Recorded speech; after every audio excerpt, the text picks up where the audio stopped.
तो operating system की lecture series में ये आज हमारा डेडलॉक के लेक्चर चल रहे हैं, जिसमें जो आज का हमारा टॉपिक है वो है डेडलॉक डिटेक्शन।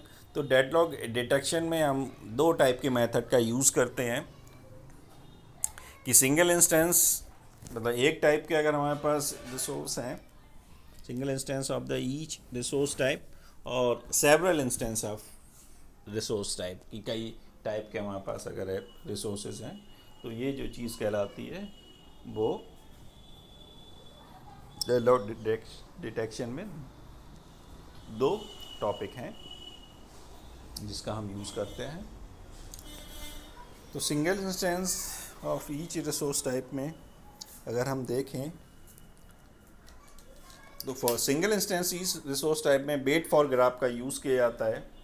ये आपको याद रखना है कि डेडलॉक डिटेक्शन वाली टेक्निक्स में हम कौन से ग्राफ का यूज़ करते हैं, वेट फॉर ग्राफ का यूज़ करते हैं, जो यहाँ हमने दिखा रखा है सिलेक्शन के टाइप से। ये वेट फॉर ग्राफ है। तो ग्राफ फॉर डेडलॉक डिटेक्शन,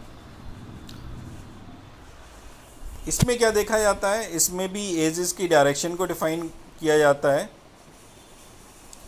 कि edge from P I to P J in wait for graph implies that P I is waiting for process P J, कि अगर पी आई से P जे की side हमारी कोई as जा रही है या पी आई से आर जे की साइड अगर हमारी कोई, तो उसको हम बोलते हैं कि प्रोसेस पी आई वेट कर रहा है प्रोसेस पी जे का। और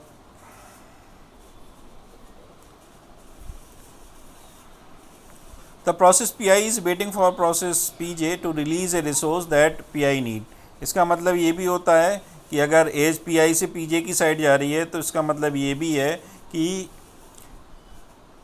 पी आई उस रिसोर्स की डिमांड कर रहा है जो आर जे के पास है। पी आई उस रिसोर्स की डिमांड कर रहा है जो आर जे के पास में है, तो उस चीज़ को हम P I to P J के एरो साइन से डिनोट करते हैं। और यदि एज पी आई से पी जे एग्जिस्ट करती है वेट फॉर ग्राफ में, तो if and only if the corresponding resource allocation graph contain two edge, तो इस वाले केस में दो हमारी रिसोर्स एलोकेशन ग्राफ की एजेस होंगी। वो कौन सी होंगी कि P I resource R Q की रिक्वेस्ट करेगा, जबकि आर क्यू ऑलरेडी किसके पास है, पी जे के पास है। For the some resources R Q, for example हमने यहाँ ग्राफ के थ्रू यहाँ दिखा रखा है कि ये हमारा डायग्राम है। अगर हम देखें तो ये प्रोसेस दे रखी हैं P1, P2, P3, P4, P5, R1, R2, R3, R5, इस ढंग से 5 हमारे रिसोर्सेज हैं और 5 ही प्रोसेस हैं।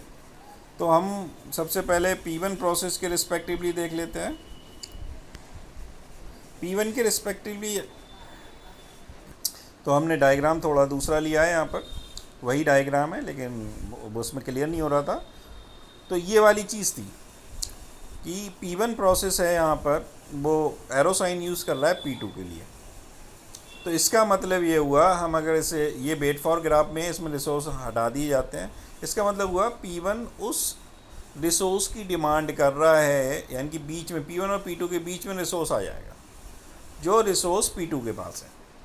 इसका मतलब हम इसे इस ढंग से भी देख सकते हैं कि P1 R1 की डिमांड कर रहा है, जबकि R1 किसके पास है, P2 के पास है। तो ये डायरेक्टली ये यहाँ पर दे दी गई और R1 को यहाँ से हटा दिया गया। सिमिलरली अगर हम देखें P4 P1 के साइड एरो कर रहा है, तो इसका मतलब P4 उस रिसोर्स की डिमांड कर रहा है जो P1 के पास है। तो यहाँ पर हम देख लेते P4 R2 रिसोर्स की डिमांड कर रहा है, जबकि R2 रिसोर्स P1 के पास है। इस ढंग से हम रिसोर्स एलोकेशन ग्राफ से वेट फॉर ग्राफ बना लेते हैं।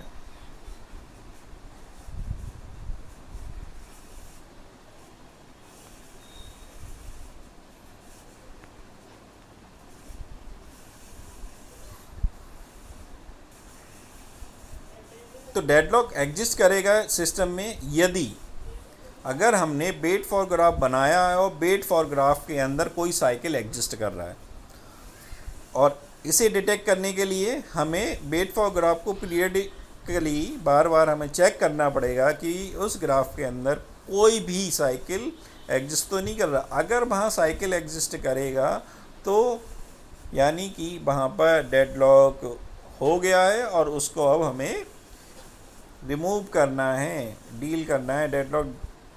तो यहाँ पर जैसी साइकिल एग्जिस्ट करेगा हम डेडलॉक को डिटेक्ट कर लेंगे। जैसे कि अगर हम डायग्राम में देखें जो हमने अभी दिखाया था आपको कि ये हमारा इस रिसोर्स एलोकेशन ग्राफ के रिस्पेक्टिवली हमने सारे रिसोर्सेज हटा दिए और ये वेट फॉर ग्राफ हमारा बन गया। अब अगर हम देखें तो इसमें साइकिल एग्जिस्ट करता है। अगर हम P3 से चलना स्टार्ट करें, P4 पर आ गए, P2 पे नहीं जा सकते हैं, लेकिन P4 से P1 पे जा सकते हैं, P1 से P2 जा सकते हैं और P2 से P3, यानी कि जिस पॉइंट से हम स्टार्ट हुए उसी पॉइंट पर आ गए। इसका मतलब यहाँ पर साइकिल एग्जिस्ट कर रहा है। दूसरा साइकिल कैसे देख सकते हैं हम, अगर हमने P2 से स्टार्ट किया चलना, P4 पे गए, P4 से P1 गए, P1 से फिर P2 आ गए, यानी कि ये भी साइकिल यहाँ एग्जिस्ट कर रहा है। और कम से कम एक साइकिल अगर एग्जिस्ट करेगा तो इसका मतलब हुआ वहाँ पर डेडलॉक है, और ये डेडलॉक वेट फॉर ग्राफ से हमने आइडेंटिफाई कर लिया। यही हमें यहाँ पर करना था। तो अगर हमारे पास सेवरल इंस्टेंस है रिसोर्स टाइप के तो उसके रिगार्डिंग यहाँ पर एल्गोरिथम दे रखी है। तो वेट फॉर ग्राफ स्कीम केवल एप्लीकेबल है अगर हमारे पास सिंगल इंस्टेंस ऑफ रिसोर्सेज है। अगर मल्टीपल इंस्टेंसेस ऑफ रिसोर्स हैं तो डेडलॉक डिटेक्शन के लिए ये एप्लीकेबल नहीं हो पाता, ढंग से नहीं बता पाता है। उसके लिए हम बैंकर एल्गोरिथम का यूज़ करते हैं। तो several instance of resource type को आइडेंटिफाई करने के लिए हम बैंकर एल्गोरिथम यूज़ करेंगे। तो यहाँ पर तीन चीज़ें होंगी, अवेलेबल, एलोकेशन और रिक्वेस्ट। और ये आई थिंक स्लिप इतना इम्पोर्टेंट नहीं है तो इसको हम स्किप करते हैं। नेक्स्ट टॉपिक आते हैं रिकवरी फ्रॉम डेडलॉक। तो अगर हमें डेडलॉक से रिकवरी करनी हो तो हमारे पास दो ऑप्शंस हैं। पहला ऑप्शन है कि हम अवॉइड कर दें, किल कर दें प्रोसेस को, और दूसरा है कि हम ब्रेक या सर्कुलर वेट को ब्रेक कर दें। सर्कुलर अगर वेट हो रहा है तो उसको ब्रेक कर दें। तो ये दो कंडीशन होती हैं डेडलॉक को से रिकवरी के लिए। The second option is to preempt some resource from one और मोर डेडलॉक प्रोसेस। तो पहली है प्रोसेस टर्मिनेशन, कि अवॉइड कर दें ऑल डेडलॉक प्रोसेस। जितनी भी प्रोसेस अगर डेडलॉक अगर कर रहा है तो हम सारे प्रोसेस को अवॉइड कर देंगे, किल कर देंगे, हम वो एग्जीक्यूट ही नहीं कराएंगे। और avoid one process at time until deadlock cycle eliminated. या हमारे पास ऑप्शन ये भी हो सकता है कि हम कोई ऐसे प्रोसेस को रिमूव कर दें जिससे साइकिल हमारा क्लोज हो जाए, क्लोज ना रहे, ओपन साइकिल हो जाए, तो हम उस कंडीशन में एक प्रोसेस को रिमूव कर सकते हैं। एंड रिसोर्स प्रिम्पशन में हम क्या कर सकते हैं कि डेडलॉक अवॉइड करने के लिए, एलिमिनेट करने के लिए हम प्रिम्प्ट वाली कंडीशन अप्लाई करें। जो भी रिसोर्सेस हमारे पास हैं उनको हम इस ढंग से एलोकेट करें जिससे कि हमारा जो डेडलॉक साइकिल बनना है वो ब्रेक हो जाए। तो ये रिकवरी थी डेडलॉक की। तो आज हमने इस लेक्चर में दो चीज़ें पढ़ी हैं। पहला तो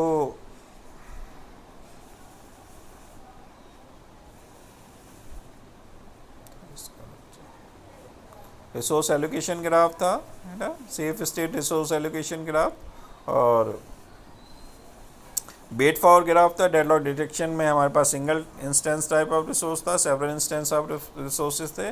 तो सिंगल इंस्टेंस में हम वेट फॉर ग्राफ का यूज़ कर रहे थे, सेवरल इंस्टेंस में हम बैंकर एल्गोरिथम का यूज़ कर रहे थे, और डेडलॉक को रिकवर करने के लिए हम प्रोसेस टर्मिनेशन और रिसोर्स प्रिम्पशन दो टेक्निक का यूज़ कर रहे हैं।